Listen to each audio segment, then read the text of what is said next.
You tell yourself, this year will be different. You've grown, you've learned, you have words for things now. But then someone comments on your appearance.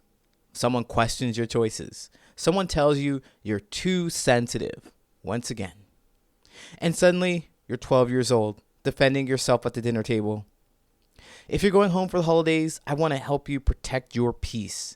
Because sometimes going home doesn't mean comfort. It means walking into old dynamics and being triggered by patterns that don't respect who you've become. Are you ready? Let's go.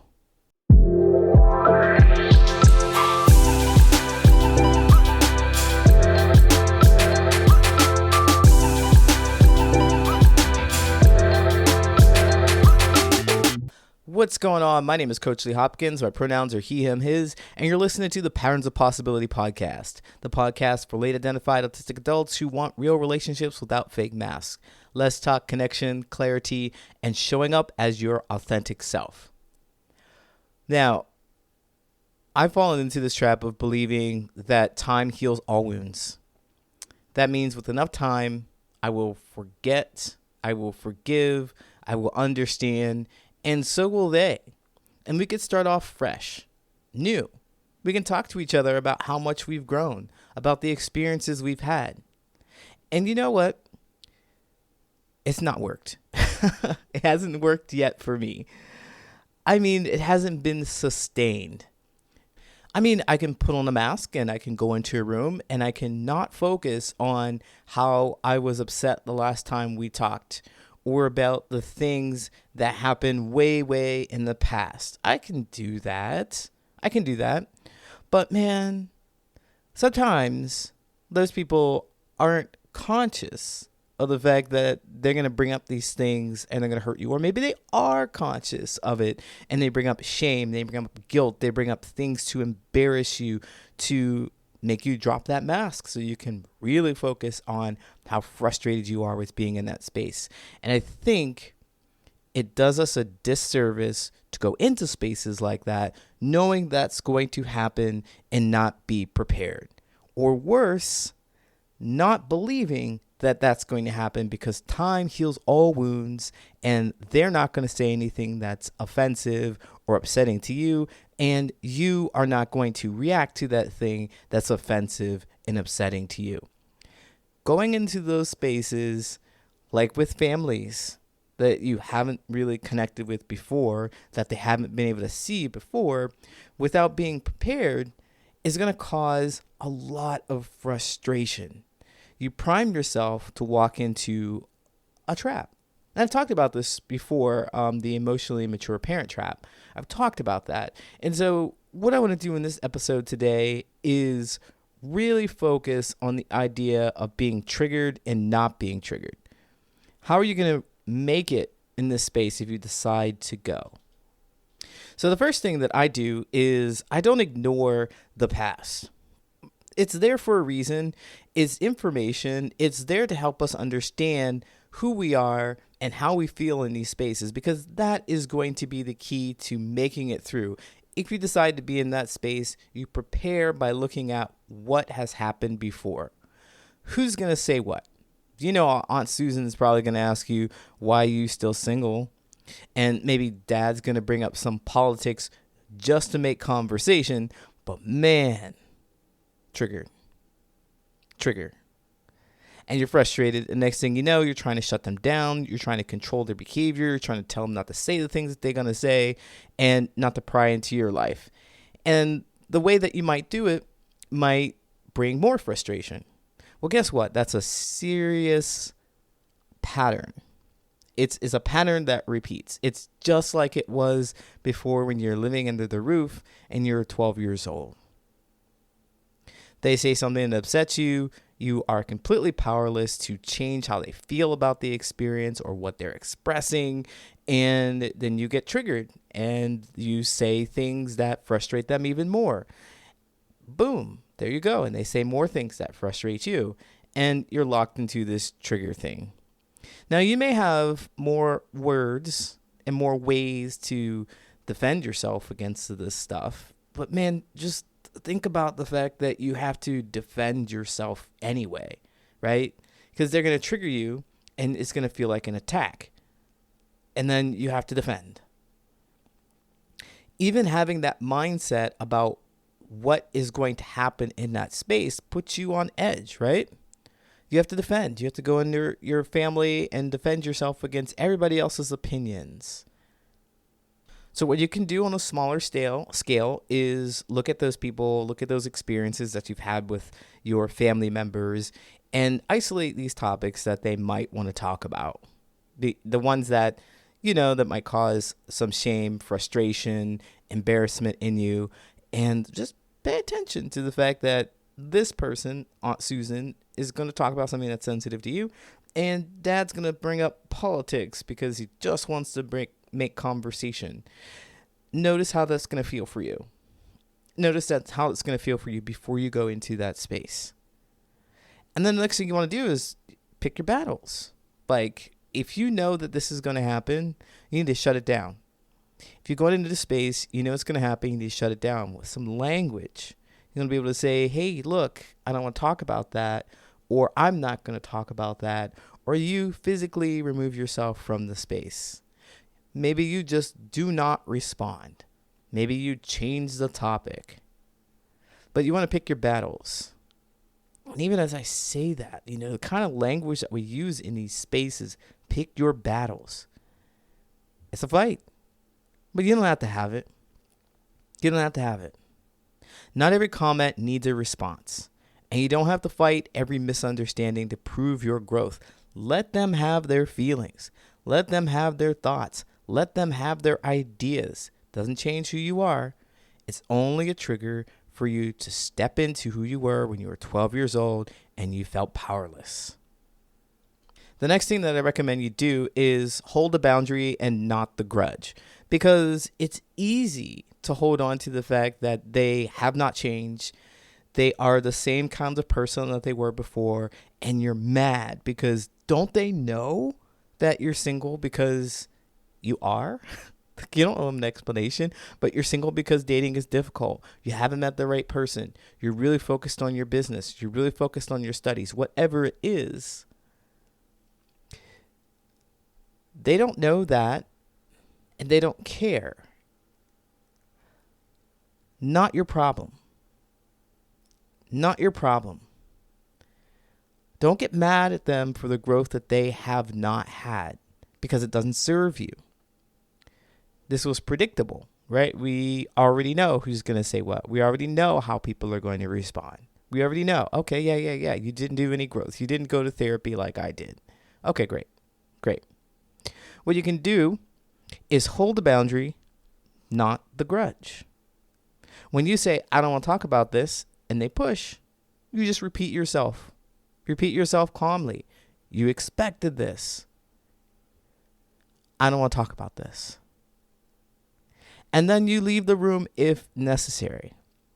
It's really important that you hold this boundary and hold your feelings, because it's just being you're just being pushed or teed up, set up to fall into the pattern where you're arguing, where you're defending yourself, where you're trying to get them to understand you when the intention to understand you is not there. And this will become very apparent to you the moment you start explaining yourself. The moment someone refuses to respect your pronouns or your identity, you stop explaining. Well, I had to do this, or well, I have to work hard, or well, I can't find the right people. Whatever it is that they're harping on you about, if you have to explain yourself, then you were caught in this space where you are 12 years old again. You fall into this pattern where you need them to understand you so that you can feel like you're being heard. But if you recognize that you're not going to be heard, it is not as difficult to go into that space, because you will be prepared. You will set that boundary and you will end their conversation. End the conversation. You're an adult now. You can do that. You can walk away. You have words. And one of the key things I do want to point out is that you can actually just walk away. You don't need to sit and listen. Go step outside. Go for a walk. visit a friend, hide in the car for a few minutes, take small breaks to prevent this emotional overload that you're doing, because it sucks. It really is not, it doesn't feel good to be in a space where you're not understood. And it makes it so much worse, so much more devastating when you're in a space where there's an expectation or a very strong desire for the people in the space with you to understand you. It just makes it doubly worse. It's so painful. And so that wreaks havoc on your nervous system. It does. It hurts. It wreaks havoc. If you haven't read this book called The Body Keeps the Score, it's a really good book, and I highly recommend it. I listened to it, and it was absolutely amazing. Really put some insight into it. So what you're experiencing with your nervous system, you'll experience it in your body as well. Aches, pains, frustrations. We carry a lot of our stress in our shoulders. So be aware of that. You don't need to just take it. If you're there for a reason to hang out and to have dinner and to say hello because you feel like this is something that you want to do, then do it, of course. But be mindful of the impact that it has on you emotionally, spiritually, your nervous system, and then ultimately physically. Take those breaks. Do what you need to accomplish your goal. If this is your goal, do it in a safe manner, as safe as you can possibly do. But I want to remind you, of course, that you're old enough to actually make these changes. You have independence so that you can leave anytime that you want. All right? So create those escapes for yourself. And finally, I do want to make sure that you stay in reality. You stay in reality and not the fantasy of them being someone that they're not. Like making up these roles for them being just curious, or they just care about you so much, or they just want to help, and that's why they're so hard on you. That's called self-abandonment. We abandon ourselves. Self-abandonment happens when we don't acknowledge and honor our feelings first. Always has to come first. So anchor in reality. Focus on what's happening with you. And watch for when people treat you like the old you, because it's really easy to slip back into that role, especially if there are a lot of them, and they have not done the kind of work that you have. So instead of matching their tone or defensiveness, stay centered. Speak slowly. You are not who you were. You are who you are today. You can't make people see you clearly. If they want to see you as a 12-year-old who needs them to make decisions, who's messing up their life, who doesn't understand the way the world works, anchor yourself in the idea that you have made it this far. You are alive and you are okay. It is your journey. It is your life to explore these experiences. And they can't tell you how to be you.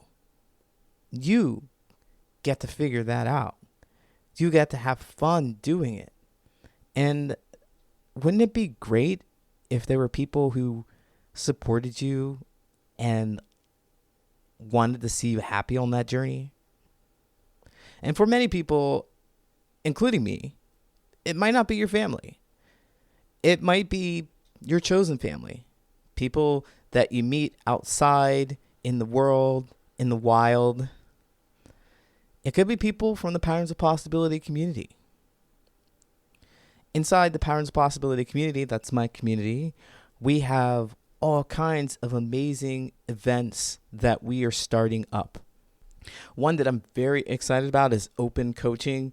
In this half-hour session, members get quick, actionable guidance on whatever relationship challenge you're facing. So whatever's going on in your life, bring it to it, whether it's boundaries, communication.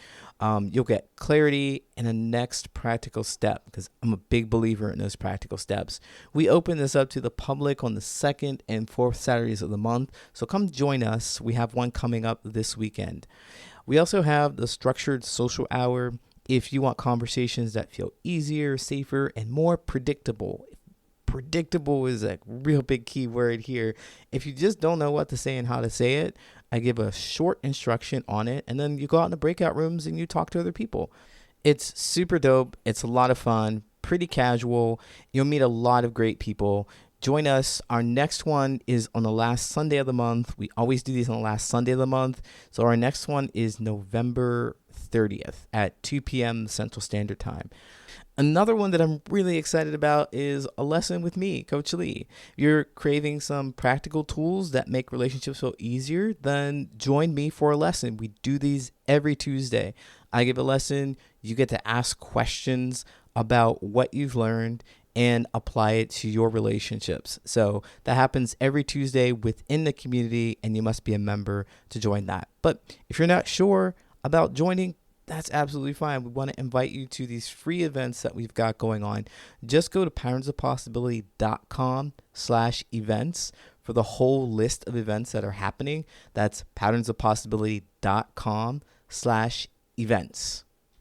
Now, as we wrap this up, I just want to leave you with some positivity and, support for what you might be experiencing.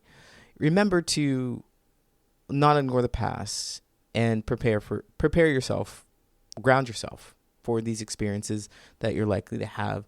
Anchor yourself into the fact that you are you, and everything you think and feel is valid and it's worth expression. But be careful. It might not be worth expression in this space. We want to reserve that expression for people who want to understand. You are amazing. You're awesome. I love you. I thank you for listening. All right, let's wrap this up. If you've heard something today that has helped you see yourself in relationships a little differently, then I'd love to hear your thoughts. You can leave a comment here, or you can reach me at patternsofpossibility@gmail.com. I'd love to hear your thoughts. Also, if you could take a moment to rate, review, and subscribe, it really helps more people find these conversations and join our growing community.